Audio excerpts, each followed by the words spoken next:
Hey guys, and welcome back to Coffee with My Sunshine. Today I thought I would do another trash to treasure or recycle to treasure type video. And this is all you'll need is a kitty litter, one of those big containers, an oatmeal container, and a book.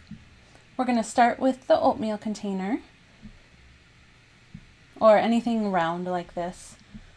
We're just going to turn it into a cute little storage basket. I'm also using some floral pieces, a piece of fabric, and scrapbook paper.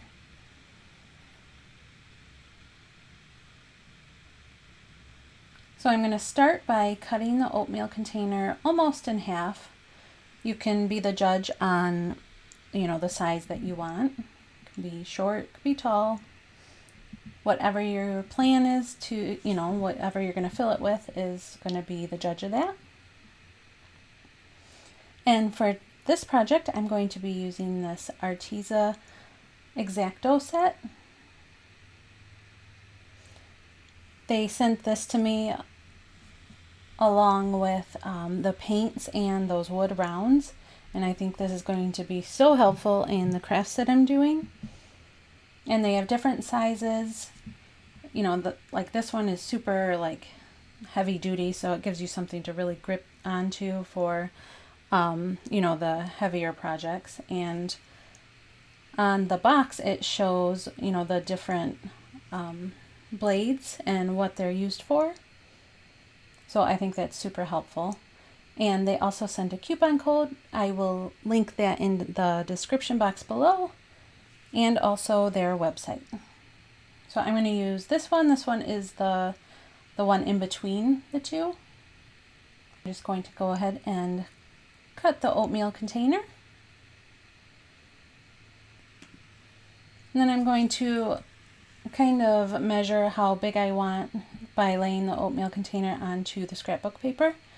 And then we're going to use a little bit of Mod Podge, and I'm just spraying the sheet of scrapbook paper a little bit just to make it wet so it's easier to slide around when I'm trying to find the placement. And then I'm just going to wrap the oatmeal container, and I'll show you what I did to fill in the empty space because it wasn't long enough. So for the top, I just put slits in it so that I could fold it down and it wouldn't bunch up. And I put a little bit of Mod Podge to hold it together, or to hold it down. Then I'm going to cut the fabric the size that I want. And in the same way I did the scrapbook paper, just put a little bit of water and Mod Podge on both the fabric and the bucket, or the container.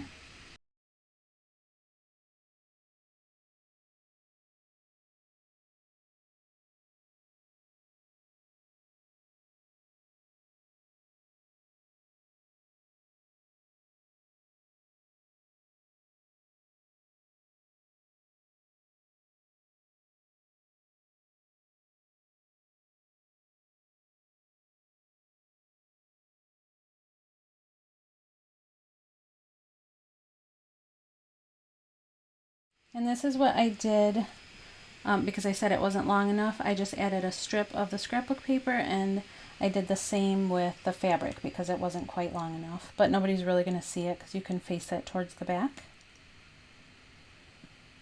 Then I'm just going to attach the floral pieces. And you could put anything here. You could put greenery or anything decorative, or just leave it plain.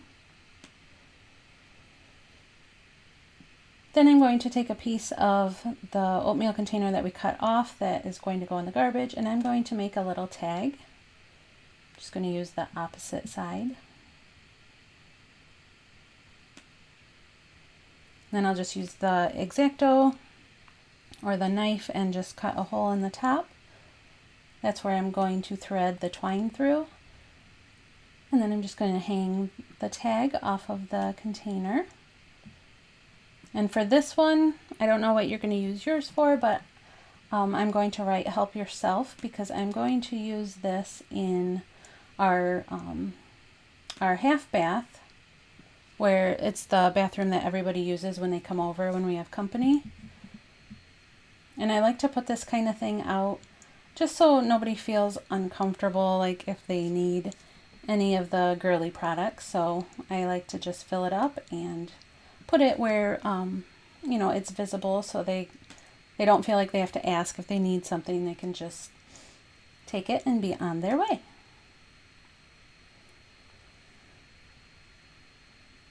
And I like that it's decorative too. I think it's pretty cute.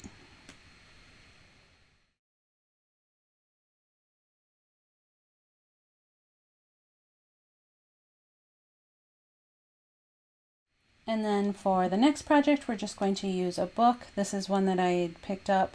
I believe it was free at one of the bookstores, one of the used bookstores that we go to. And we're just going to cut the binding out. We're going to use another one of the knives that Arteza sent. And you just cut the front and the back of the pages just to release it from the binding. And then these are just scrap pieces of wood I had, but you can go ahead and measure and cut some wood, or I was even thinking you could probably use those blocks that you get at the Dollar Tree. That might work the same way, and just kind of line them up. So this is going to be another little like container or trinket box. So anyway, you're going to measure both sides and along the top of the book. And then cut the wood pieces to size. And I forgot, I wanted to use a different fabric, but all I had right here and ready to go was this burlap, so this is what I'm going to use for now. And I'm just going to cover the inside of the book using some hot glue and the burlap.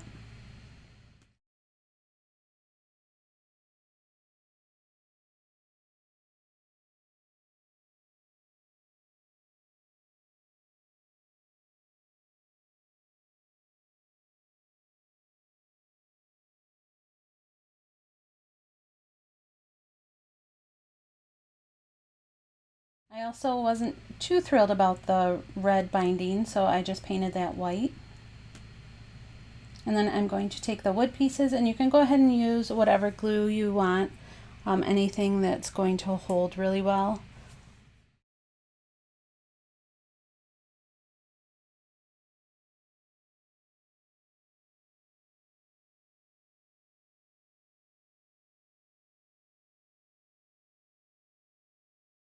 And because I had paint all over my fingers, I had left a little fingerprints on the book, so I just went ahead and painted the rest of the book white. And here's what it looks like, a little jewelry trinket box or whatever you feel like putting in there. I just think it's super cute. You could use it as decor and nobody would know that there's anything inside. And then for this next one, we're going to be using the kitty litter container and some more scrap pieces of wood. This is what we're going to be using for the top. And I'm going to be using mine as a plant stand. You could also turn this into like a seat. You could make the top part a cushion. But anyway, I'm just using these scrap pieces of wood, and I'm going to glue them together with wood glue. And here, I'd already done that and let it dry overnight. And so I'm going to measure the lid from the litter box and cut the pieces to size. I also sanded the edges of the wood so that it wasn't sharp if somebody does go to sit on it. And then I spray painted the kitty litter container a really shiny black. I will, if I can remember, I'll list the paint that I used in the description box. So after that was dry, I just took some twine and wrapped it around the handle just to give it a little bit of texture and make it not look so plasticky, I guess. And I think this is perfect. Like I said, I'm going to be using mine as a plant stand. You could also use it indoors and, you know, use the inside as storage for, let's say, florals that you'd want to change out for the seasons. You could use it outside like I am as a plant stand and drink holder if somebody's sitting there. You could even fill it with ice. Say you have people over, fill it with ice and maybe a couple drinks. You could take it camping to sit on or put things for s'mores in so you have it by the campfire. So many ideas. Well, I hope you guys enjoyed this Trash to Treasure video, and I am so sorry for the delay in the other videos that I promised. I'm hoping to get those out soon. Thank you guys so much for being so patient and all your love and support. I'll see you next time. Bye!